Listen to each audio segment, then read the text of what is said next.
પહેલા નોરતે કરાવ્યું. જય જીનેન્દ્ર. હા, પહેલા નોરતે કરાવ્યું ને પછી તરત જવાનું થયું ને.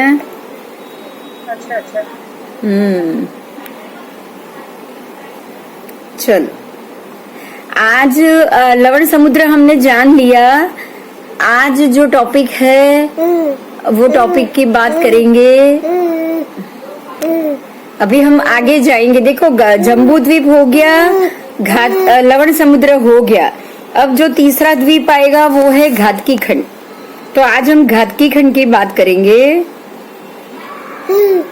आपको कोई आगे में कोई प्रश्न है तो वो पूछ लेना. अभी जम्बू द्वीप और लवण समुद्र की आकार तो समझ में आ गया होगा. बराबर मध्य में जम्बू द्वीप है और जम्बू द्वीप 1 लाख योजन का है. मतलब इतना छोटा सा गोल होगा जो 1 लाख योजन का है. बराबर उससे 2 लाख चौड़ा लवण समुद्र बराबर उससे लपेट के है. मतलब एक छोटी बंगड़ी एक बड़ी बंगड़ी. अगर आप पाटला हो ना इतना चौड़ा, तो आप ऐसे समझ सकते हो कि जम्बू द्वीप है वो है छोटी बंगड़ी और लवण समुद्र है वो है उससे डबल दुगनी डबल एरिया वाली बंगड़ी. बराबर बंगड़ी की तरह गोल लपेट के है, बंगड़ी की तरह.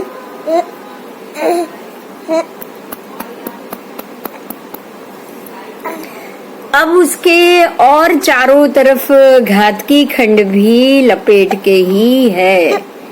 अभी हम घातकी खंड की बात करेंगे कि घातकी खंड कैसे. आओ, घातकी खंड भी ऐसे तो आगमों में सीधा उसका बहुत सीधा गणित है और सीधा ही पाठ है कि जितना जम्बू है उतना 4 गुना. याशी और वर्धनी आवे बेटा. द्वीप है उससे 4 गुना घातकी खंड. जितना जम्बू द्वीप है बराबर उससे विस्तार में 4 गुना. क्योंकि अगर एक ये पूरे जम्बू द्वीप का चक्रवाल क्षेत्र 1 लाख, लवण का चक्रवाल क्षेत्र 2 और 2 4 लाख. क्योंकि चारों तरफ बढ़ेगा ना डबल. जम्बू से डबल लवण, तो 2 यहाँ से बढ़ेगा, 2 यहाँ से बढ़ेगा, 2 ऊपर से 2 नीचे से. ऐसे 4 लाख बढ़ेगा कि नहीं बढ़ेगा. जैसे 4 दिशा होती है ना, चौरस के 4 बाजू होती है ना, त्रिकोण की 3 बाजू होती है बराबर. तो तीनों बाजू में उतना ही आपको बढ़ाना पड़ेगा जितना एक बाजू बढ़ाओगे. अगर तीनों बाजू नहीं बढ़ाओगे तो क्या वो वापस गोल रहेगा, त्रिकोण रहेगा? नहीं रहेगा. अगर चौरस को बढ़ाना है चारों बाजू से नहीं बढ़ाओगे तो क्या वो बढ़ा हुआ चौरस रहेगा? एक मिनट. पर कोई यहाँ पे कोई सिग्नल नहीं है. मैंने वही चालू रखा है. अच्छा. हाँ, लेकिन सिग्नल नहीं है. आएगा तो ज्वाइन कर लेंगे फिर से. आप उसको मैसेज कर दो कि फिर से ट्राई करो ऐसा. ओके ओके ओके ओके, कोई बात. अब जो मैटर है वो ये है कि एक अगर गोले को आपको दुगुना भी डबल भी करना हो ना तो उसको चारों दिशा से बढ़ाया जाता है. एक जगह से नहीं. चौरस को भी दुगुना करना है, लंब चौरस को भी करना है, तो चारों तरफ से बढ़ाया जाता है. इसी तरह से 1 लाख का अगर जम्बू है तो उससे डबल घातकी खंड लोगे तो बराबर उससे 4 गुना होगा. तो जम्बू द्वीप अगर 1 लाख है तो घातकी खंड को 4 लाख योजन चक्रवाल विषकंभ जानना है. 4 लाख योजन. आओ अभी मैं उसके बारे में पढ़ती हूँ. समग्र लोक के 3 विभाग. यहाँ फिर से समग्र लोक पुरुष को याद किया है जो कमर पे हाथ ऐसे करके खड़ा है. उसमें से बराबर मध्य भाग जो उसका कटी प्रदेश है, पेट का भाग है, वहाँ असंख्य द्वीप समुद्र आए हुए हैं. उसमें 2.5 द्वीप के अंदर ही मनुष्य की बस्ती है और कहीं भी नहीं है. इस 2.5 द्वीप में जम्बू द्वीप, घातकी खंड और पुष्कर अर्ध द्वीप, ऐसे 2.5 द्वीप गिने जाते हैं. अब आपने जम्बू द्वीप को जान लिया, लवण समुद्र को जान लिया. लवण समुद्र को जानने के बाद उसके अब लवण के चारों ओर ऐसे ही गोलाई में 4 लाख योजन. चौड़ा कितना? 4 लाख योजन. 1 लाख की बंगड़ी, फिर 2 लाख की बंगड़ी, अब 4 लाख की बंगड़ी। तो 4 यहाँ से, 4 यहाँ से, 4 यहाँ से, 4 यहाँ से, 4 लाख योजन लवण समुद्र के चारों ओर से वो वृत्त वलयाकार, वृत्त मतलब गोल और वलयाकार मतलब लपेटे हुए, जैसे बंगड़ी कैसे चारों ओर होती है ऐसे घातकी खंड द्वीप है। इसका विस्तार 4 लाख योजन है और इस द्वीप के 2 विभाग है, पूर्वार्ध घातकी खंड, पश्चिमार्ध घातकी खंड। अब उसके 2 विभाग हो जाएंगे क्योंकि जम्बू जैसे लवण का भी 2 विभाग हो गया, इस तरफ भी और इस तरफ भी। लवण आपको जम्बू के पूर्व में भी मिलेगा, पश्चिम में भी मिलेगा। अब हर एक द्वीप, हर एक समुद्र जम्बू के पूर्व में भी मिलेगा, पश्चिम में भी मिलेगा। तो पूर्व का जो एरिया है वो है पूर्व घातकी खंड, पश्चिम में जो घातकी खंड है उसका नाम है पश्चिम घातकी खंड। समझ में आ रहा है ना? मैं जो कह रही हूँ समझ में आ रहा है ना? देखो ख्याति आ गई, ये भी आ गई, अब क्यों नहीं आ रहे वो ज्वाइन नहीं हो रही है जिनल, पता नहीं क्यों जिनल। अब आगे जाएंगे, पूर्वार्ध घातकी खंड, पश्चिमार्ध घातकी खंड। तो पश्चिम में जो है वो भी 4 लाख योजन और पूर्व में है वो भी 4 लाख योजन। इधर भी वो उसकी चौड़ाई हो जाएगी 4 लाख योजन, यहाँ भी हो जाएगी 4 लाख योजन। तो जाहिर है ऊपर भी 4 लाख आ जाएगा, नीचे भी 4 लाख आ जाएगा, बराबर। आगे जाएंगे, यहाँ बिल्कुल जम्बू द्वीप की तरह ही सभी पर्वत और सभी क्षेत्र को समझना है, बिल्कुल जम्बू द्वीप की तरह ही। जैसे जम्बू में भरत है, यहाँ पूर्व में भी भरत है, पश्चिम में भी भरत। जैसे जम्बू में भरत क्षेत्र के बाद आएगा हिमवान पर्वत, तो यहाँ बराबर लघु हिमवान पर्वत पूर्व में भी और पश्चिम घातकी खंड का भी लघु हिमवान पर्वत। ऐसे ऐसे सारे द्वीप, समुद्र, जितने जितने द्वीप, यहाँ तो द्वीप तो नहीं पर जितने जितने पर्वत और जितने जितने क्षेत्र जम्बू द्वीप के हैं, कितने हैं देखो, मैं यहाँ पढ़ रही हूँ, सुनो। 2 विभाग होने से यहाँ पर भरत आदि क्षेत्र तथा पर्वत, नदी आदि सर्व एक ही नाम के, नाम एक ही है सबका, और सबके 2-2 क्षेत्र, पर्वत, नदी इत्यादि। ऐसा भी नहीं कि नाम भी अलग है, नाम भी सेम है। हाँ, सबकी वो जो होता है ना, नाप होता है ना, वो अलग अलग है। सबके जो नाप है, किसी का नाप छोटा होता है, किसी का नाप बड़ा होता है, वो सब अलग अलग। लेकिन आपको ये जरूर मिलेगा। ये क्या हुआ वापस? हाँ आई अभी हो गया, चलो। हाँ आज मेहनत पड़ी केम जिनल? कोई बात नहीं, चलो। जितने क्षेत्र आपको जम्बू द्वीप में मिलेंगे उतने ही नाम वाले, वो ही नाम वाले क्षेत्र आपको पूर्व घातकी खंड में भी मिलेंगे, पश्चिम घातकी खंड में भी मिलेंगे। फर्क क्या होगा कि जो जम्बू द्वीप में भरत क्षेत्र जितना नाप का है उससे ये 4 गुना नाप का होगा। अगर यहाँ भरत क्षेत्र 526 योजन का है तो यहाँ आपको 4 गुना समझना है, क्योंकि जम्बू 1 लाख है, उसी के अंदर जो 2-2 सभी क्षेत्र 2 और सभी पर्वत 2-2 आ गए हैं नाम से। पर्वत और क्षेत्र तो उतने ही है, कोई ज्यादा बड़ा नहीं, बराबर बराबर। 6 पर्वत है और 7 क्षेत्र है, ज्यादा तो नंबर बड़े नहीं। जमीन 4 गुनी हो गई, तो हर एक क्षेत्र को आपको 4 गुना समझना है। Okay, clear? यहाँ आगे हम जाएंगे। यहाँ 2-2 क्षेत्र, पर्वत, नदी इत्यादि, जैसे कि 12 वर्षधर पर्वत, 14 महाक्षेत्र, 2 मेरू पर्वत, 32 वक्षस्कार पर्वत और 68 दीर्घ वैताड़य पर्वत। जितने जम्बू में नंबर है उससे यहाँ सारे डबल हो गए। आपको जम्बू में यहाँ से इसके आधे गिनने, 6 गिनने, 6 वर्षधर, 7 महाक्षेत्र, 1 मेरू, 16 वक्षस्कार और 34 दीर्घ वैताड़य। आधा गिनना था, यहाँ आपको डबल गिनना है। ठीक है, तो यहाँ अब आपके पास कितनी कर्मभूमि के क्षेत्र हुए? तो यहाँ 2 भरत क्षेत्र, 2 ऐरावत क्षेत्र और 2 महावीर क्षेत्र। आपको घातकी खंड में 6 कर्मभूमि मिलेगी। और भरत में कितनी कर्मभूमि थी? भरत, ऐरावत और महाविदे 3 कर्मभूमि, टोटल 15 कर्मभूमि है ना? ये तो शब्द सुना होगा। तो 15 कर्मभूमि में 12 कर्मभूमि, 6 कर्मभूमि घातकी खंड की, 6 कर्मभूमि अर्ध पुष्कर की और 3 कर्मभूमि भरत क्षेत्र की। बराबर? तो 5 भरत, 5 महाविदे, 5 ऐरावत हो गए, सबके सब 15।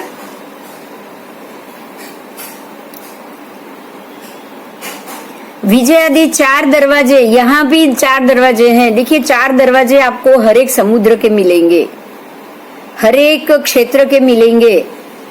आपने वो लवण में भी, लवण के भी 4 दरवाजे देखे, आपने जम्बू के भी 4 दरवाजे देखे, आपने महाविदे के भी 4 दरवाजे देखे, महाविदे नहीं लेकिन आपने घातकी खंड के भी 4 दरवाजे देखे, कालोदधी समुद्र के भी 4 दरवाजे देखे।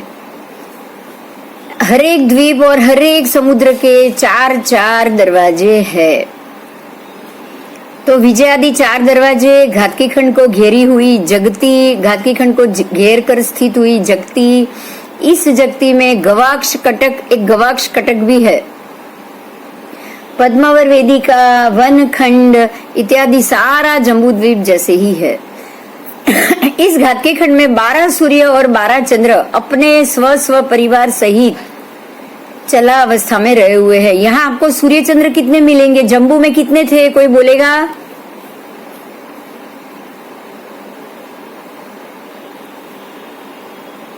जम्बू में कितने सूर्य है? 2 बराबर, 2 सूर्य 2 चंद्र। अब घातकी खंड उससे दुगुना हो, मतलब 4 गुना हो गया, तो सूर्य चंद्र भी 4 गुने होने चाहिए। ऐसा तो 4 गुने ही होने चाहिए, एरिया तो 4 ही गुना हुआ, लेकिन यहाँ कुछ अलग सिस्टम से गिनती होती है, यहाँ कुछ अलग सिस्टम से गिनती होती है। तो यहाँ पे आपको 6 सूर्य पूर्व घातकी खंड के, 6 सूर्य पश्चिम घातकी खंड, 6 चंद्र पूर्व घातकी खंड के, 6 चंद्र पश्चिम घातकी खंड के। आपको 12 सूर्य 12 चंद्र गिनना है। और 2 मेरु तो है ही, 2 मेरु तो है ही, तो दोनों मेरु को, क्योंकि मेरु को लपेट कर ही प्रदक्षिणावर्त ही सूर्य चंद्र घूमते हैं। ठीक है, ये व्यवस्था है। ये हम व्यवस्था को अभी नहीं, दूसरे तीसरे साल में समझेंगे डिटेल से। अभी आपको सिर्फ मोटा मोटी बात को ही जानना है, क्योंकि सभी बातों में अलग मंतव्य आ जाता है, सभी गिनती में भी अलग मंतव्य आ जाता है। नॉर्मली हमारे सारे पुराने पुस्तकों में जैसे कैसे जम्बू के 2 सूर्य बराबर, उसके पीछे लवण के 2 सूर्य, फिर वापस लवण के 2 सूर्य, फिर वापस घातकी खंड के 2 घातकी खंड के 6 12 सूर्य ऐसे लगाए हुए, 6 इस तरफ एक के बाद एक। अब एक के बाद एक ऐसे ही पूरा सूर्य घूमेगा ना, तो उसकी गतिविधि दिनों दिन सब फास्ट हो जाएगी। और ये सारे सूर्य चंद्र महाविदे के मतलब घातकी के महाविदे के में नहीं, जम्बू के महाविदे को पकड़ के चलेंगे। तो जो उनका जो घूमना है ना क्षेत्र के ऊपर से, वो भी चेंज हो जाता है। इसीलिए ये सिस्टम हम लास्ट में समझेंगे, जब आपको पूरा 2.5 द्वीप पता चल जाएगा तब।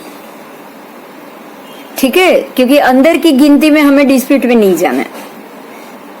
एक सिस्टम है, सिस्टम को हम जानेंगे, जो हमारे बुकों में संग्रहणी में लिखा है वो भी जानेंगे, और एक दूसरा जो हम तरीका है जो साइंटिफिकली ऐसा लगे कि ये इस प्रकार से हो सकता है, उसको भी जानेंगे। बराबर बराबर, ठीक है। तो आपको अभी यहाँ इतना ही जानना है, 12 सूर्य घातकी खंड के और 12 चंद्र घातकी खंड के। तो उस हिसाब से हम 6 सूर्य इस तरफ पूर्व घातकी खंड के, 6 पश्चिम घातकी खंड। ये तो माना ही है, उसमें तो उन्होंने गलत नहीं माना है। 6 पूर्व में माना है, 6 पश्चिम में माना है, बस माना एक है कि उन्होंने एक के पीछे एक माना है।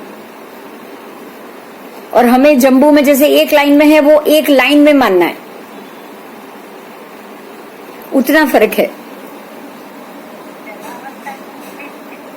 हाँ जी, आवाज मोटो।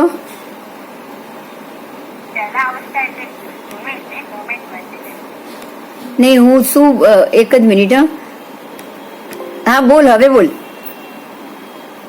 चलावस्था એટલે મૂવમેન્ટમાં. हाँ, चलावस्था એટલે मूवमेंट, चलने वाले, स्थिर नहीं.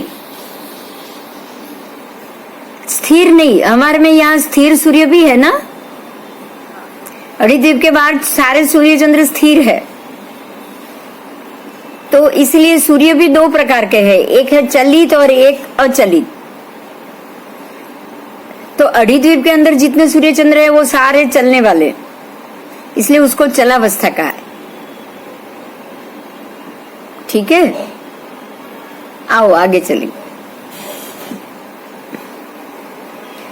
इस घातकी खंड के दोनों बाजू उत्तर और दक्षिण में ईशुकार पर्वत से इसके पूर्वार्ध और पश्चिमार्ध ऐसे दो विभाग पड़ते हैं. देखो आओ, अभी आपको ये भी समझना है, जम्बू द्वीप में चारों दिशा में, दक्षिण में भरत क्षेत्र, उत्तर में ऐरावत क्षेत्र, फिर पूर्व में महाविद्या और पश्चिम में महादेवी, ऐसे 4 विभाग हो गए थे. बराबर, चारों तरफ 4. लवण में भी आपने देखा, यहाँ भी एक कलश आ गया, यहाँ 1 लाख योजन का कलश, उत्तर में भी 1 लाख योजन, पूर्व में भी 1 लाख योजन. बराबर आ गया था कि नहीं आ गया था. 4 कलश 4 दिशा में आ गए थे. अब वो घातकी खंड में क्या हुआ है, तो पूर्व में घातकी खंड द्वीप, पूर्वार्ध द्वीप और पश्चिमार्ध द्वीप, उत्तर दक्षिण में क्या आएगा, कुछ तो आना चाहिए ना, क्योंकि 4-4 लाख योजन तो वहां भी जगह है. મેરુ છે ને. नहीं, मेरू तो मध्य में होता है ना. આ લોકોને કેવી રીતે હોય તો मेरू तो मध्य में ही होगा ना. घातकी खंड में भी पूर्व घातकी में भी मध्य में, पश्चिम में भी मध्य में, पर खाली 2 जगह. तो बाकी उत्तर दक्षिण में क्या है, तो उत्तर दक्षिण में 4 लाख योजन जितना ही लंबा, चौड़ा तो ज्यादा होगा लेकिन लंबा चौड़ा ईशुकार पर्वत है. एक पर्वत है, उसका नाम है ईशुकार. यहाँ एक पर्वत है, इसका नाम है ईशुकार. अब आपको जो 4 और 4 का घातकी खंड माना है ना, बाकी की सारी जमीन उत्तर में भी ईशुकार, दक्षिण में भी ईशुकार, पर्वत में ही माननी. ठीक है, क्योंकि जो पूरा अभी देखो ध्यान से एक बात सुनो. पहला 1 लाख योजन सबसे पहला, उसके बाद 2 लाख का लवण, तो चारों तरफ घूमोगे तो 2 इधर और बीच में 1, तो 5 लाख योजन का अंतराल हो गया. टोटल 5 लाख हो गया. अब आया घातकी खंड. अब घातकी खंड में भी 4 लाख और 4 लाख ही बोला है, पूर्वार्ध 4 लाख, पश्चिमा 4 लाख, लेकिन वो 5 में 8 लाख जोड़ोगे तो 13 लाख का पूरा डायमीटर हो जाएगा. डायमीटर 13 लाख का हो गया, और आपने तो 4-4 लाख ही घातकी खंड बोला है. समझ में आ रही है बात. 4 लाख पूर्व में, 4 लाख पश्चिम में, तो ये चौड़ाई उत्तर दक्षिण भी तो बढ़ेगी ना,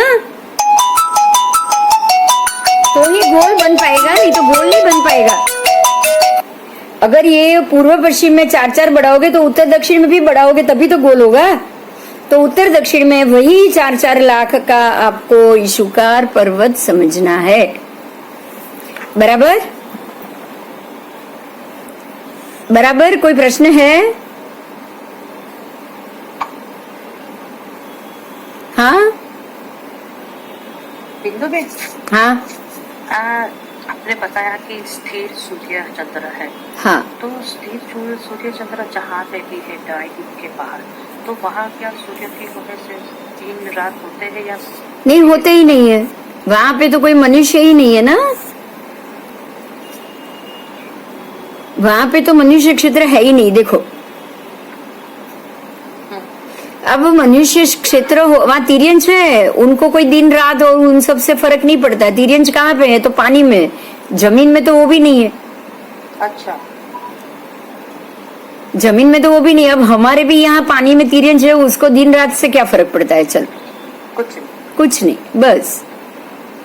तो जिनको दिन रात से फर्क नहीं पड़ता वो ही वहां रह सकता है. तो वहां आपको पानी में ही तिर्यंश मिलेंगे, जमीन पे तो तिर्यंश भी नहीं मिलेंगे.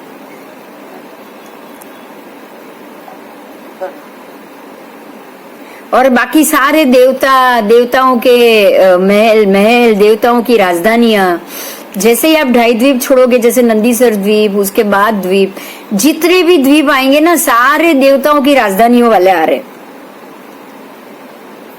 वहां जितने भी अंजनक पर्वत आए, ये पर्वत आए, सारे देवी देवताओं के अधिष्ठायक में।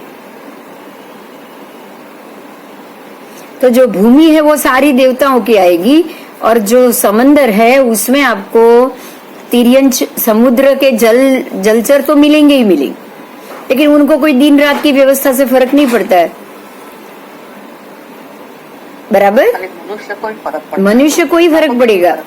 हाँ, जमीन पे जो कुत्ते बिल्ली है, अपने जमीन पे घूमने वाले जो स्थलचर वंचर है, उनको ही फर्क पड़ेगा ना। सुबह हुई, शाम हुई, सोना है, जागना है, उनको ही पड़ेगा। बराबर। हाँ, जब भी मन करे प्रश्न कर लिया करो, बहुत अच्छा। आपकी क्लैरिटी ज्यादा होगी ना, तो पढ़ने में मजा आएगी। तो दोनों बाजू, उत्तर में भी ईशुकार पर्वत है, दक्षिण में भी ईशुकार पर्वत, और दोनों पूर्व तरफ, दो तरफ पत्थर पर्वत आ गए, तो यहाँ दो तरफ पूर्व घातकी खंड और पश्चिम घातकी खंड, ऐसे 2 विभाग हो गए। घातकी खंड के पूर्वार्ध और पश्चिमार्ध रूप 2 विभाग में जम्बू द्वीप में आया हुआ मेरू पर्वत के प्रमाण से न्यून, थोड़ा कम, 85,000 योजन की ऊंचाई वाले एक मेरू पर्वत आए हैं। देखो, अभी घातकी खंड में भी मेरू पर्वत बताया है, लेकिन वो उसका नाप अपने मेरू से छोटा है। वो मेरू पर्वत हमारे मेरू पर्वत जितना नहीं है। आओ देखो, यहाँ मिलेगा आपको। आओ, जो जो आपने अभी पढ़ा है ना, वो सबको आप यहाँ नोट करो। देखो, ये बराबर मध्य का मेरू आ गया, हमारा जम्बू द्वीप का मेरू है। ये मैं कर्सर घुमाती हूँ, दिख रहा है कर्सर? बस, ये जो मध्य मेरू है वो है जम्बू द्वीप का मेरू, और ये पूरा एरिया जम्बू द्वीप। देखो, ये पहला गोला मैं घुमा रही हूँ, कर्सर देख लो, इतना पूरा एरिया जम्बू द्वीप, इसमें बड़ा बताया है। बाकी यहाँ ये मेरू, ये जो घातकी खंड है ना, उससे ये चौथा भाग का जितना छोटा है, 1/4 जितना छोटा है ये वाला एरिया। ये घातकी खंड, पूर्वार्ध घातकी खंड से बिल्कुल 1/4 है। आप सोच सकते हो कितना छोटा होगा। ये है घातकी खंड, यहाँ ईशुकार पर्वत है। देखो, ये वाला बराबर, ये सफेद रंग का लवण समुद्र उसको लपेट के है। लवण समुद्र आप पढ़ सकते हो। ये जम्बू द्वीप को लपेटे हुए ये लवण समुद्र 2 लाख योजन का, ये वाला। तो देखो, यहाँ 1 लाख जम्बू, यहाँ भी 2 लाख, और यहाँ लवण 2 लाख, तो आपको यहाँ 5 लाख मिले। 2, 2, 4 और 1, 5 हो गए। बराबर, यहाँ भी देख लो, इस तरफ 2, फिर ये 1, 3 और यहाँ पे 2, 5 हो गया ये पूरा। तभी ये 5 लाख योजन का एक गोला हुआ, जम्बू और लवण के साथ। अब यहाँ ये 4 लाख योजन है घातकी खंड, तो यहाँ भी 4 लाख, यहाँ भी 4 लाख होगा कि नहीं? ये ईशुकार पर्वत 4 लाख, ये ईशुकार पर्वत 4 लाख, ये पूर्वार्ध घातकी खंड 4 लाख। तो ये पूरा मिलके टोटल कितना ऐड होगा? 8 ऐड हो जाएगा। 4 यहाँ, 4 यहाँ, तो आगे के 5 और 8, 13, यहाँ तक आपका 13 लाख योजन का मनुष्य क्षेत्र हो गया। हुआ कि नहीं? हुआ। ये मेरू से यहाँ 13 लाख, ये मेरू से यहाँ 13 लाख, ये मेरू से यहाँ 13 लाख, और ये मेरू से यहाँ 13 लाख हो गया। और अब आया ये कालोदधी पर्वत। देखो, ये सफेद है ना, ये कालोदधी समुद्र है, यहाँ लिखा हुआ है। देखो, ये समुद्र 8 लाख योजन है। यहाँ भी 8 लाख योजन, यहाँ भी 8 लाख योजन, ऊपर भी 8 लाख योजन, और पूर्व पश्चिम में भी 8 लाख योजन, चारों तरफ 8, 8, 8, 8। तो अभी कितना जोड़ेंगे हम?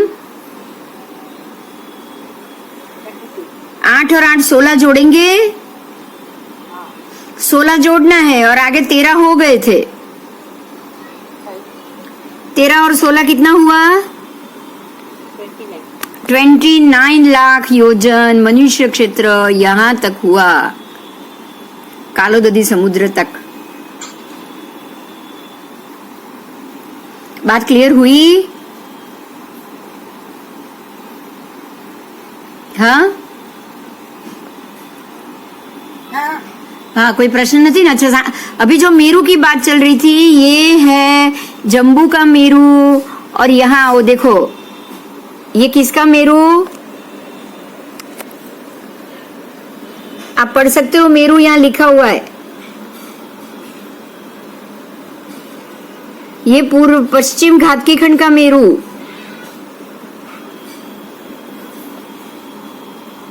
और ये पूर्व घातकी खंड का मेरू दिख रहा है ना? तो ये मेरू की ऊंचाई खाली 85,000 है, जब ये मेरू की ऊंचाई 1 लाख योजन। ये दोनों मेरू 85,000 के हुए। ये घातकी का या पश्चिम घातकी का मेरू, ये पूर्व घातकी का मेरू 85,000 और ये मध्य का मेरू हो गया 1 लाख योजन।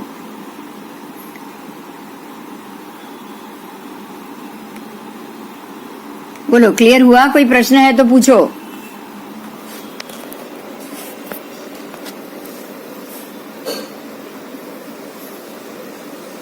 है कोई प्रश्न?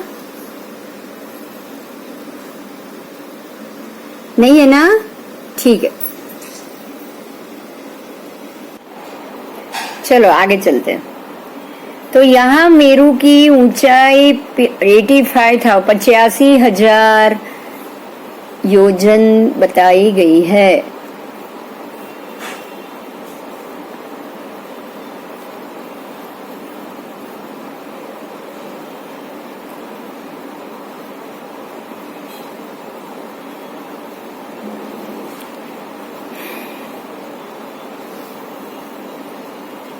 यहाँ पर पर्वतों, नदियों, द्रहों, सरोवरों आदि के प्रमाण संख्या दी। सर्व जम्बू द्वीप से 2 गुना, यहाँ 2 गुना लिखा है, मगर एक गोलाई को डबल करना हो तो 4 गुना करना ही पड़ता है। इस चीज को आपको नहीं भूलना है। ओके, कोई भी गोलाई 4 गुना नहीं करोगे तो वो गोल नहीं बन पाएगा।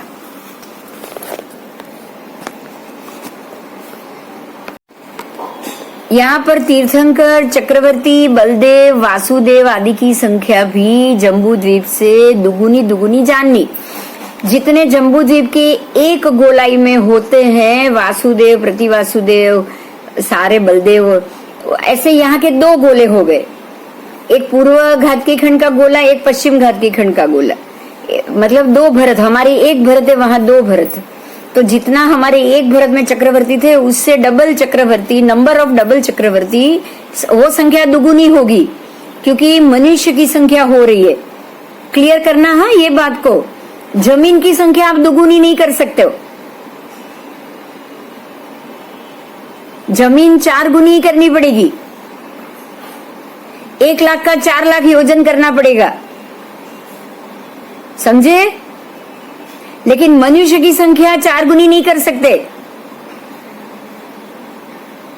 चक्रवर्ती की संख्या 4 गुनी नहीं होगी, तीर्थंकर की संख्या 4 गुनी नहीं होगी। हो सकती है क्या?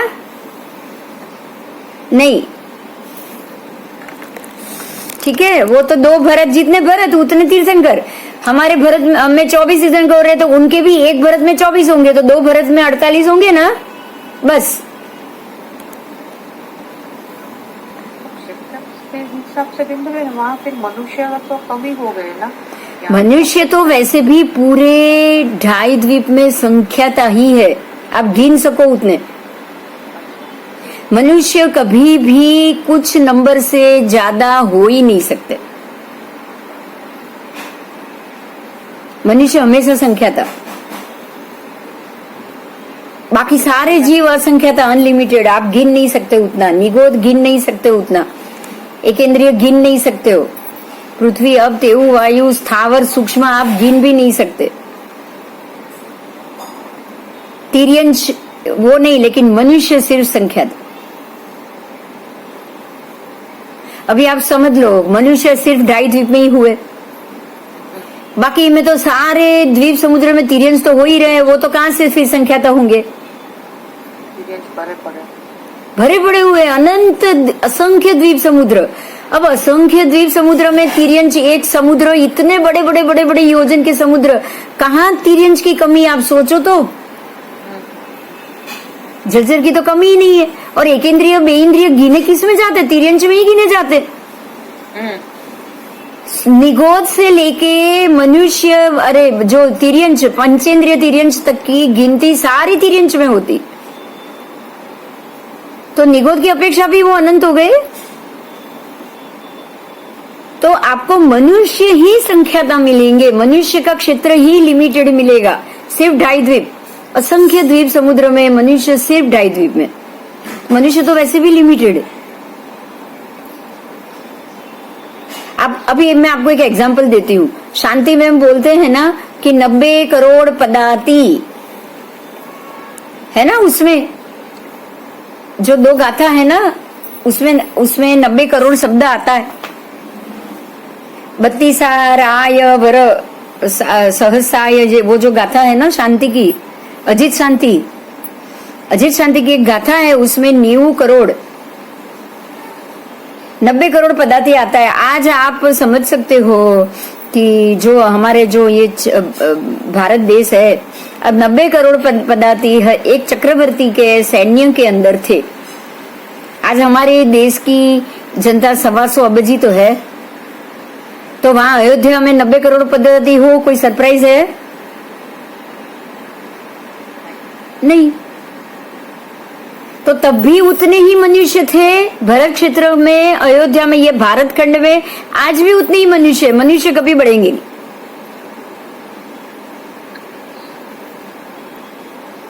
संख्याता है, इसलिए उसकी संख्या हमेशा संख्याता है, कभी अनंतों में या असंख्य में मनुष्य नहीं जाए।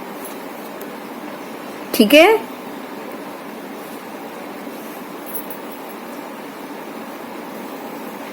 घातकी खंड के लवण समुद्र की तरफ की अभ्यंतर परिधि और लवण समुद्र की बाह्य परिधि के समान 15 लाख योजन में कुछ न्यून है, और मध्यम परिधि 28 लाख से अधिक है, और बाह्य परिधि कालोदधि के पास 41 लाख तक पहुंच जाती है। आओ ये मैं परिधि का स्थान बताती हूँ आपको। आओ, ये अंदर का जम्बू द्वीप है, कर्सर दिख रहा है, और ये लवण है वाइट, उसके बाद ये घातकी खंड है। अब आपको क्या करना है, देखो घातकी खंड की परिधि बताइए, तो लवण की तरफ की परिधि मतलब ये छोटा गोल हुआ, लवण की तरफ गोलाई छोटी है ना, और ये कालोदधि की तरफ गोलाई बड़ी हो गई, और ये मध्य परिधि देखो, ये अभ्यंतर परिधि अंदर की लवण की तरफ, ये मध्य परिधि यहाँ पे मध्य आएगी, और ये बाह्य परिधि। क्लियर हुआ? बरोबर। तो अभ्यंतर परिधि है लवण जितनी होगी 15 लाख, और बाह्य परिधि है ये कालोदधि जितनी होगी 41 लाख। तो मध्यम परिधि उससे आधी होगी ना, इससे और इससे दोनों के बीच में आएगी ना, ये एरिया की मध्यम परिधि होगी 29 लाख। ठीक है? क्लियर हुआ? अब आप है ना अभ्यंतर परिधि बाह्य परिधि टैली करो। देखो आपको ये, मैंने आपको ये बताया है कि परिधि 3 गुनी होती है एरिया से। जैसे ये जम्बू 1 लाख, फिर ये 2 लाख लवण और 2 लाख, टोटल 5 लाख हुए। तो ये अभ्यंतर परिधि 3 गुना 5 तरी 15 लाख होनी चाहिए, हाँ या ना?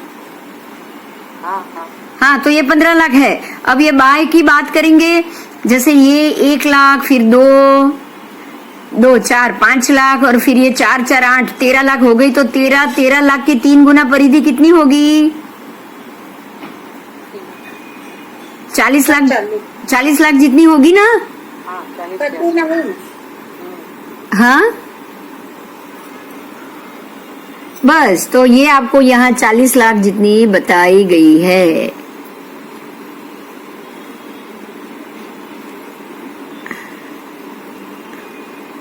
यहाँ आपको ये बताया गया है कि इसकी अभ्यंतर परिधि, बाह्य परिधि और मध्यम परिधि। बाह्य परिधि 41 लाख है, तो मध्यम परिधि 28 लाख हो गई। क्लियर हो गया ना?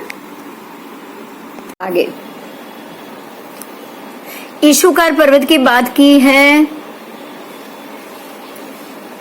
इस द्वीप में आए दोनों ईशुकार पर्वत 500 योजन ऊंचे, वो ऊंचाई में 500 योजन, 1000 योजन चौड़ा और 4 लाख योजन लंबा है।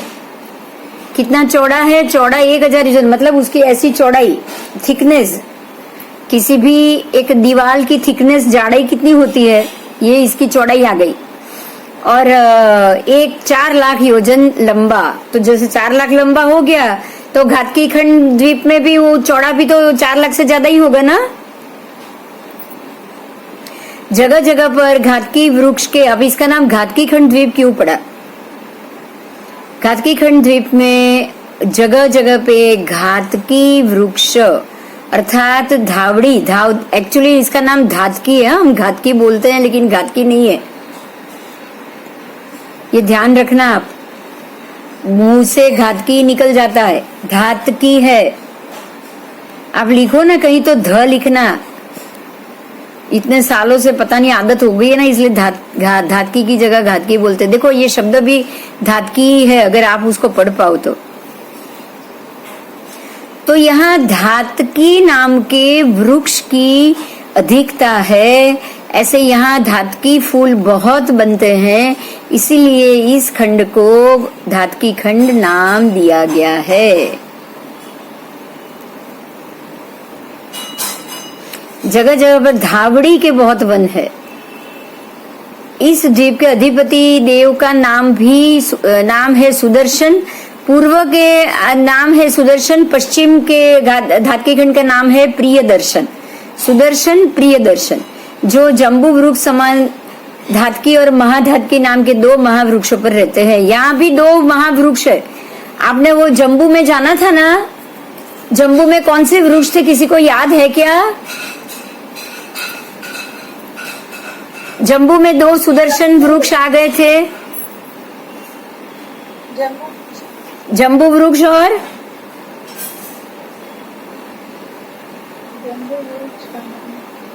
शालमली वृक्ष। याद आया? जम्बू वृक्ष था देव कुरुक्षेत्र में और शालमली वृक्ष था उत्तर कुरुक्षेत्र में। बराबर यहाँ भी देव कुरु उत्तर कुरु में आपको ये 2 वृक्ष मिलेंगे। तो उसके नाम क्या है? यहाँ जो 2 आपको हाँ, सुदर्शन और प्रियदर्शन, यहाँ ये 2 नाम के वृक्ष मिलेंगे। पूर्व में भी सुदर्शन प्रियदर्शन, पश्चिम में भी सुदर्शन प्रियदर्शन। इसको कहेंगे पूर्व सुदर्शन, पूर्व प्रियदर्शन। वहां कहेंगे पश्चिम सुदर्शन, पश्चिम प्रियदर्शन। ठीक है? और यहाँ पे आपको धातकी महाधातकी नाम के 2 महावृक्ष है। और ये जो महावृक्ष है उसके ऊपर बराबर हमारे अनादरत देव की तरह ही यहाँ पे वन है, और उसी कमल का वन है, पद्म का वन है, और उसी वन में ये दोनों देव रहते हैं। अब इसके समान ही पुष्करावर्त का भी स्वरूप जानना है, मात्र माप में फर्क है थोड़ा सा। ये सारा बृहद क्षेत्र समास, क्षेत्रलोक प्रकाश, सर्ग उसमें से लिया गया है। बोलो, समझ में आया आपको? समझ में आया? पहले बीच में जम्बू द्वीप, वो 1 लाख योजन, फिर उसके दोनों पूरे तरफ, चारों तरफ लवण समुद्र, जो हर जगह से 2-2 लाख बढ़ने से 2 और 2 4 बढ़ गए, और एक जम्बू का टोटल 5 लाख का ये एरिया हो गया। उसके बाद आए 2 घातकी खंड, पूर्व घातकी खंड, पश्चिम घातकी खंड। तो 4 लाख यहाँ के, 4 लाख 8 यहाँ के, 8 लाख बढ़ गए। 8 लाख बढ़ जाने के कारण ये पूरा इतना जो ग्रीन वाला एरिया है वो हो गया 13 लाख योजन। अब इनको 8-8 लाख, देखो जैसे जितना ये था ना यहाँ से यहाँ टोटल, उतना ही अब ये ऐड होगा। ये पूरा 8 लाख योजन का कालोदधी समुद्र है जो आपके सामने है, वो समुद्र है। 8 लाख यहाँ, 8 लाख इस तरफ, 8 लाख इस तरफ, 8 लाख इस तरफ। यहाँ कोई पर्वत नहीं है, ये पूरा समुद्र चारों तरफ से 8 लाख योजन का हो गया। यहाँ भी 8, हर जगह से 8, हर जगह से 8। तो इस तरह ये पूरे गोलाई में टोटल यहाँ तक का एरिया 29 लाख योजन का, ये मनुष्य क्षेत्र का अंदर का भाग हो गया। 29 लाख योजन। ये है पश्चिम दिशा का कालोदधी विभाग और ये पूर्व दिशा का कालोदधी। इसके भी 4 द्वार आएंगे, यहाँ पे एक द्वार, यहाँ पे एक द्वार, यहाँ एक द्वार, यहाँ द्वार। इसके इस तरफ घातकी खंड की तरफ भी ये 4 द्वार आएंगे। कालोदधी के भी द्वार आएंगे, यहाँ घातकी खंड के भी 4 द्वार आएंगे। वो दोनों द्वार आमने सामने होने चाहिए, बिल्कुल होने चाहिए कि नहीं? हाँ हाँ, आमने सामने ही होते हैं ना। आमने सामने ही होने चाहिए। बाजू बाजू में है तो कहीं और तो होने की संभावना है ही नहीं। द्वीप के बाद आता है कालोदधी समुद्र। वृत्त एवं वलयाकार संस्थान में स्थित, वृत्त तथा वलयाकार यहाँ दोनों लेना है हर एक द्वीप समुद्र के लिए। ये गोल भी है और वलय आकार में भी है, परिवेष्टित। वलय आकार मतलब लपेट के, किसी एक चीज है ऐसी गोल डब्बी है और चारों तरफ से उसको लपेट के आप कपड़ा लगा दो तो लपेटा हुआ हो गया, वो वलयाकार हो गया। कमल का समझाया था वैसे, कमल का, कमल के फूल से समझाया था ना। हाँ ऐसे चारों तरफ होते हैं ना वलयाकार। एक दूसरा राउंड चारों तरफ है ना, कोई भी एक दिशा छूटती नहीं है उसमें। हाँ, नहीं छूटती। बस ऐसे दूसरा राउंड, तीसरा राउंड, एक के बाद एक उसका राउंड आता जाएगा, कमल की तरह ही।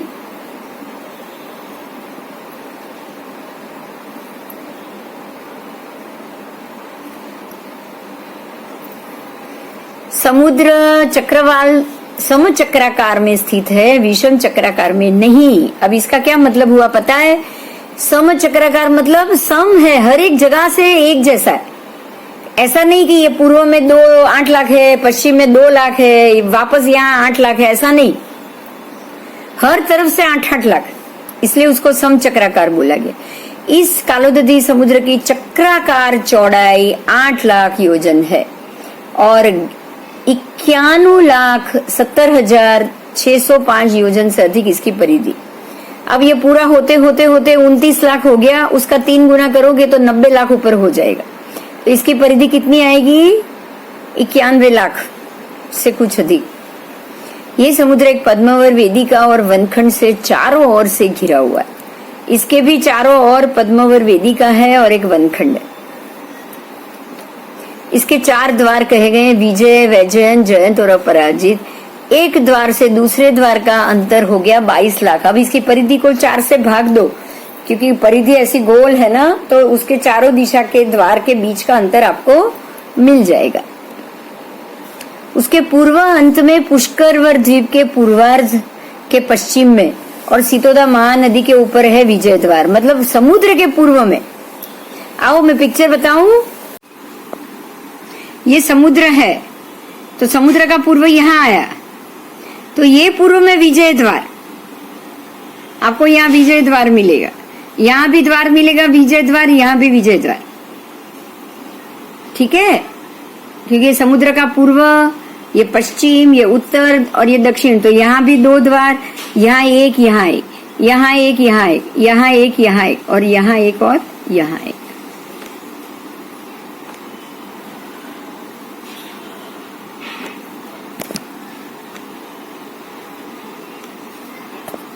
फिर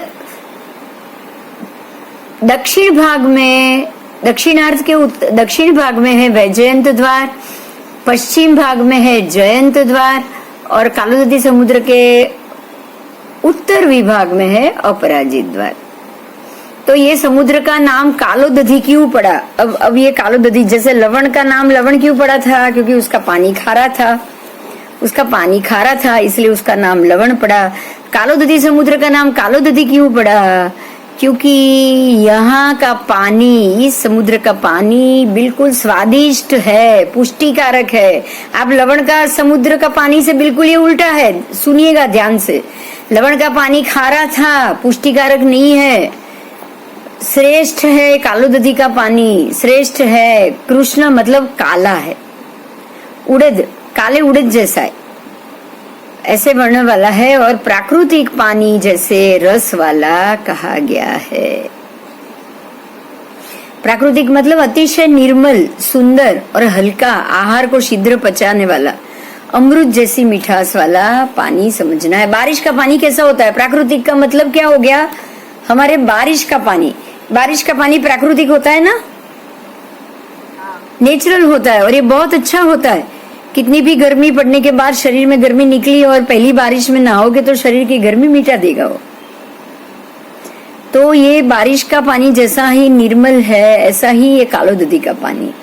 सिर्फ लवण समुद्र को छोड़ के बाकी सारे समुद्र के पानी को हमारे अंदर पीने लायक कहा गया है, गुण वाला कहा गया है, पौष्टिक कहा गया है। बाकी सारे समुद्र का पानी आपको पौष्टिक मिलेगा लवण को छोड़ के, क्योंकि लवण के अंदर देखो, ध्यान दो, यहाँ आपको एक बहुत अच्छा साइंस मिलेगा। लवण समुद्र के अंदर जो वायु का है और ऑक्सीजन अप का है और वायु का संयोजन मिलता है ना घड़े के कारण, एक प्रकार के वायु की उत्पत्ति होती है, जनरेट होता है। और वायु आप जानते हो बहुत सारे होते हैं, ओजोन वायु, गैस्ट्रिक वायु, गैस भी वायु ही कहा जाता है ना। गैस भी एक प्रकार का वायु है कि नहीं है, बोलो? हाँ हाँ। वायु की योनि है। तो वो पानी के स्वाद को बिगाड़ देगा, पानी कोई भी, और पूरा खारा है तो ये समुद्र के गुण ही ऐसे पानी का जहाँ पे नमक की उत्पत्ति होती, बिल्कुल खारा पानी है तो पीने लायक तो है ही नहीं जीवों के लिए। हम लोग अगर लवण का पानी पिएंगे तो बीमार हो जाएंगे, मर सकते हैं। मीठे पानी की, गंगा नदी की मछलियां लवण के खारे पानी में जाएगी तो वो जीवित नहीं रह पाएगी। लेकिन बाकी सारे समुद्र का पानी पुष्टिदायक, तुष्टिदायक, मीठा, नेचुरली, कुदरती है। आओ आगे जाएंगे। अमृत जैसी मिठास होती है उसमें। ये कालोदधी समुद्र के अधिष्ठायक देव, उनके भी देव हैं, उनके भी नाम बताए हैं, काल देव और महाकाल देव, दो देव है। क्योंकि यहाँ भी आपको दो विभाग मिल जाएंगे, पूर्व की तरफ भी, पश्चिम की तरफ भी। तो यहाँ के उनके जो द्वीप है वो भी अलग अलग पूर्व पश्चिम में मिलेंगे। काल महाकाल जो दो देव हैं, जिनकी बड़ी समृद्धि के मालिक होने से वे एक पल्यपम के आयु के धारक है। इसी कारण से इस समुद्र का नाम कालोदधी समुद्र पड़ा है। कालोदधी समुद्र में 9 लाख कुल कोटि मत्स्यादि होते हैं। बोलो, आप समझ सकते हो कि यहाँ मछलियां कितने, मत्स्य कितने? 9 लाख कोटि। हाँ, 9 लाख कुल कोटि मतलब 9 लाख करोड़। समुद्र ही 8 लाख योजन का है, चारों तरफ से 8 लाख योजन का समुद्र हो गया। और आपने जो बीच में जो 13 लाख और 29 लाख जो जोड़ा है ना, 16 लाख जो जोड़ा है ना, पूरा समुद्र का पूरा एरिया 16 लाख हो गया ना, 8 इस तरफ 8 इस तरफ। तो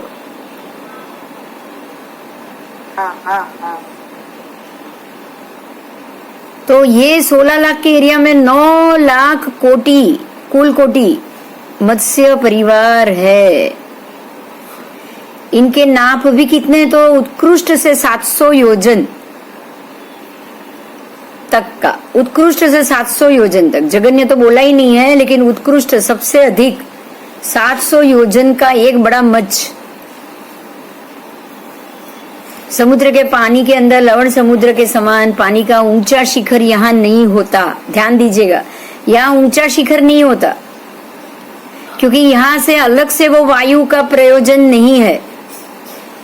घड़े के अंदर 33,000 योजन तक वायु उछलता है लवण में। यहाँ ऐसा कुछ नहीं है। यहाँ पानी के अंदर जो वायु रहेगा ना वही रहेगा।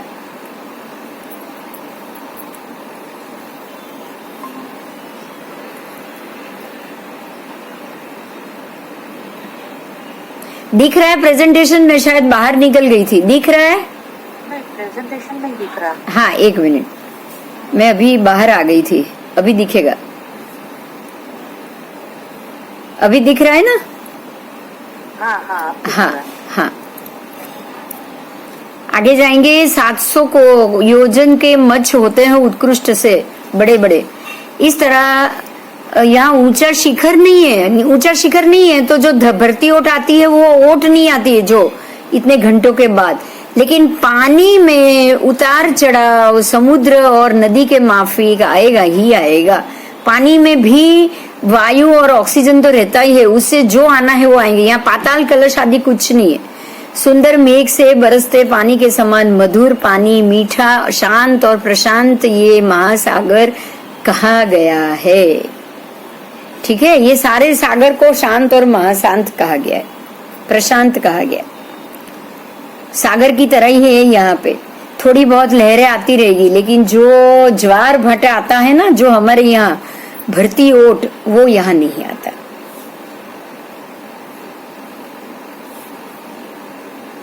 घातकी खंड से पूर्व और पश्चिम दिशा में 12-12 हजार योजन की दूरी पे कालोदधी समुद्र में घातकी खंड संबंधी 12 सूर्य और 12 चंद्र द्वीप आए हुए हैं। इसी तरह पुष्करवर द्वीप में भी पूर्व पश्चिम दिशा में 12-12 हजार योजन जाने के बाद कालोदधी समुद्र संबंधी 42 सूर्य चंद्र के द्वीप आए हुए हैं। आओ अभी इसको हम जानेंगे कौन सी जगह पे। आओ देखो, हमने पिछले क्लास में घातकी खंड की तरफ से 12 सूर्य द्वीप 12 चंद्र द्वीप देखे थे। देखो यहाँ दिख रहा है, कर्सर घूम रहा है, दिख रहा है आपको? देखो ये घातकी खंड है। लवण में जैसे द्वीप, ये लवण में हम लोगों ने देखे थे ना सूर्य चंद्र, बिल्कुल वैसे ही यहाँ कालोदधी में भी आपको ये 12 सूर्य चंद्र द्वीप और 12 चंद्र के द्वीप मिलेंगे। यहाँ देखिए, यहाँ भी मिलेंगे, यहाँ भी मिलेंगे। दिखे आपको? यहाँ से आप कुछ 12,000 योजन जाओगे तो 12 सूर्य 12 चंद्र द्वीप मिलेंगे। घातकी खंड से 12,000 योजन ही पानी में उतरना है। दिखे ना? हाँ। अब आप आओ आगे। अब पुष्करवर द्वीप, अब ये तो खत्म हो गया, यहाँ पुष्करवर द्वीप आएगा। यहाँ से अगर आप 42,000 पानी में उतरोगे तो आपको यहाँ 42 सूर्य द्वीप चंद्र द्वीप मिलेंगे। देखे, ये किनारी पे, ये बाहर के भाग में, ये अंदर का भाग है, ये बाहर का भाग है। यहाँ आपको यहाँ पुष्कर द्वीप मिलेगा, अर्ध पुष्कर। इस तरफ से आप यहाँ 42,000 समुद्र में उतरोगे तो यहाँ आपको कितने द्वीप मिलेंगे? 42 सूर्य द्वीप, ये पूर्व के। और यहाँ देखो, यहाँ भी आपको पश्चिम दिशा के मिले मिल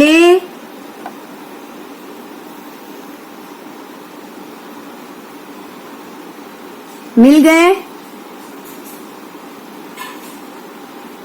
देखो यहाँ से शुरू होते 42 द्वीप, एक के बाद एक। ये छोर से आपको 42,000 पानी में उतरना है। क्लियर हो रहा है?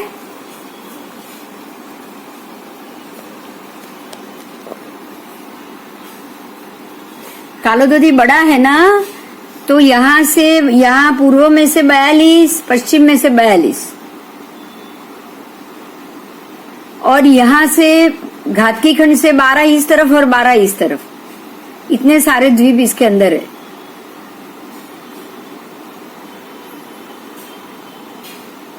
इसके अलावा देखो ये बड़े बड़े द्वीप और है, ये द्वीप, ये द्वीप, ये द्वीप दिख रहा है आपको? ये द्वीप है काला, इनके देवों का द्वीप है ये, यहाँ के अधिष्ठायक। और ये मछलियां हैं लंबी लंबी,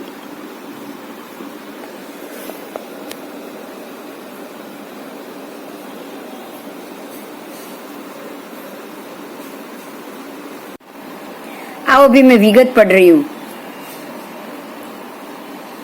बड़े बड़े मत से भी देख लिए, 12-12 हजार योजन घाटकी खंड से पूर्व पश्चिम जाते हुए अंदर के कालोदधी की किनारी पर 12 सूर्य 12 चंद्र द्वीप है, और इसी तरह से बाहर के बाहरी विभाग में पुष्कर द्वीप से जाते हुए 42,000 आप जब पानी में जाओगे तब 42 सूर्य और 42 चंद्र के, वो भी 12,000 ही जाना है, 42 नहीं, सॉरी 12 हजार ही जाना है। 12,000 पानी में जब उतरोगे तब आपको 42 सूर्य के द्वीप और 42 चंद्र के द्वीप मिलेंगे। कालोदधी समुद्र में कितने सूर्य चंद्र है? 42 सूर्य चंद्र। फिर ग्रह है 3,696 ग्रह, नक्षत्र है 1176 और तारा है 28,12,950 कोड़ा कोड़ी, इतने तारा है। ये सारा अनुयोग द्वार जीवा जीवा भी गम क्षेत्र लोक प्रकाश से लिया गया है। बोलो, समझ में आया? हाँ, समझ में आ गया ना? चलो अच्छा है। अभी हमें पुष्कर वर द्वीप करना है। मैं शुरू करूं या बाद में, जैसे आप कहो वैसे? बाद में करें? हाँ ठीक है, बाद में, क्योंकि वो आधा छूट जाएगा। वो भी सही है, परसों के क्लास में ही करेंगे, ठीक है? फिर हाँ ठीक है। ठीक है, क्योंकि पुष्कर वर में आधा छूट जाएगा, पूरा नहीं हो पाएगा। मानुषोत्तर पर्वत, अर्ध पुष्कर, पूरी चीज को समझना है तो एक क्लास में। ऐसा करूं मैं मानुषोत्तर अभी बोल दूं, 5-7 मिनट लगेगा।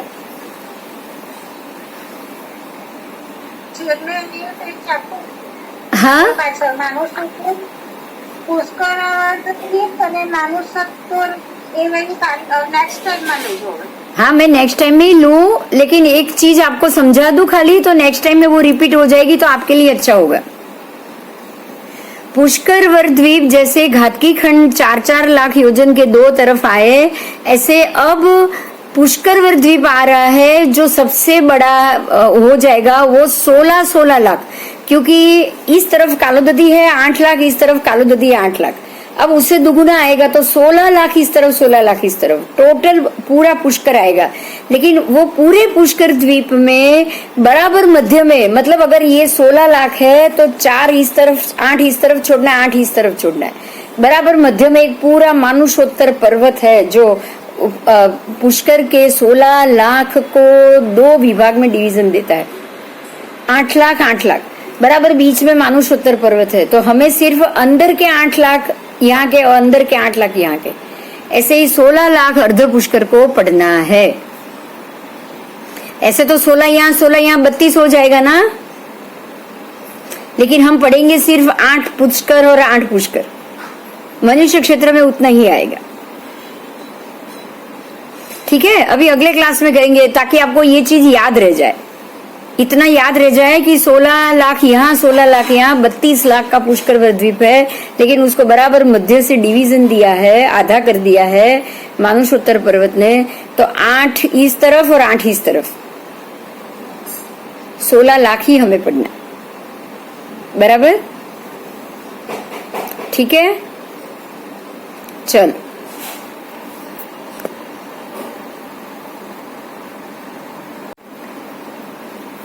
ठीक है। कोई प्रश्न नहीं है ना? तो मैं बंद करूं?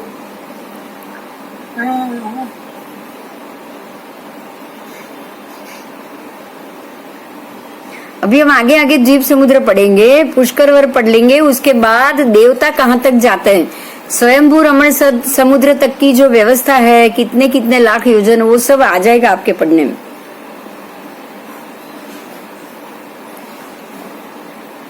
पूरा तिर्यक लोक तो पढ़ना ही पड़ेगा, क्योंकि जैसे जैसे आगे जाओगे समुद्र और सारे दोनों तरफ से दुगुना होगा, यहाँ से भी, यहाँ से भी, यहाँ से डबल, यहाँ से यहाँ 8, 16 यहाँ बढ़ रहा है तो 16 यहाँ बढ़ेगा, फिर आगे वाला 32 यहाँ बढ़ेगा तो 32 यहाँ बढ़ेगा, तो दुगुना होगा ना, चारों तरफ दोनों तरफ से होगा ना। यहाँ 2 और ऊपर भी 2, चारों तरफ से वो दुगुना दुगुना दुगुना होता जाएगा।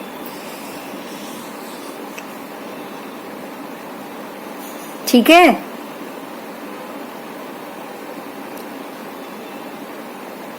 तो अभी अगले क्लास में करें। ठीक है, चलो, जय जिनेन्द्र, जय जिनेन्द्र गुरुदेव। जय जिनेन्द्र, जय जिनेन्द्र।